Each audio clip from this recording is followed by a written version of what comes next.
రాష్ట్ర వ్యాప్తంగా మొక్కజొన్న రైతులకు ఉన్న 450 కోట్ల బకాయిలను వెంటనే చెల్లించాలని మాజీ మంత్రి హరీష్ రావు ప్రభుత్వాన్ని డిమాండ్ చేశారు.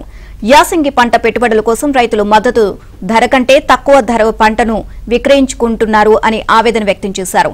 రైతు ప్రభుత్వం అని చెప్పుకుంటున్న రేవంత్ రెడ్డి అన్నదాతలను నిర్లక్ష్యం చేస్తున్నారని ఆరోపించారు.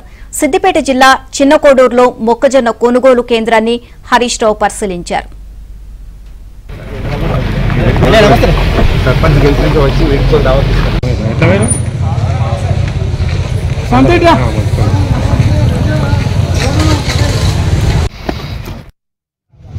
రేవంత్ రెడ్డి మాట్లాడితే రైతు ప్రభుత్వం అని మాట్లాడుతున్నారు.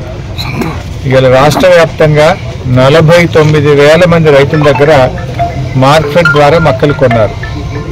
దాదాపు 450 కోట్ల రూపాయలు ఈ రాష్ట్ర ప్రభుత్వం మక్కల రైతులకు చెల్లింపులు బకాయి పడ్డది. ఉత్తమ్ కుమార్ రెడ్డి, రేవంత్ రెడ్డి గారు మాట్లాడినప్పుడల్లా మేము 48 గంటల్లో రైతులకు డబ్బులు ఇస్తున్నాం, పంట కొన్న 2 రోజుల్లోనే రైతుల అకౌంట్లో డబ్బులు పట్టాయని హైదరాబాద్లో కూర్చొని మాట్లాడుతూ ఉన్నారు. నేను మాట్లాడుతున్నది మక్కల కొనుగోలు కేంద్రం దగ్గర రైతుల మధ్య నిలబడి మాట్లాడుతున్నాను. 50 రోజులైంది మక్కలమ్మి.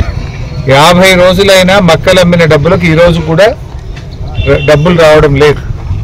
రెక్కలు ముక్కలు చేసుకొని మక్కలు పండిస్తే ఇవాళ వరకు పైసలు రాని పరిస్థితి ఏర్పడ్డది. నేను అడుగుతా ఉన్నా రేవంత్ రెడ్డి గారిని, ఇప్పుడు యాసంగి పంటకు మళ్ళీ విత్తనాలు కొనుక్కోవాలి, దుక్కి దున్నాలి, ఎరువు కావాలి, డబ్బులు కావాలి కదా పాపం రైతులకు. 50 రోజులైనా డబ్బులు ఇవ్వకపోవడం వల్ల ఏం చేస్తున్నారు రైతులు? గవర్నమెంట్ ఇస్తుందో ఇయ్యదో లేట్ అవుతుందని చెప్పి చాలామంది రైతులు ఇవాళ మద్దతు ధర కంటే తక్కువ 300-400 రూపాయలు తక్కువకు 2,000కు ఓపెన్ మార్కెట్లో అమ్ముతా ఉన్నారు.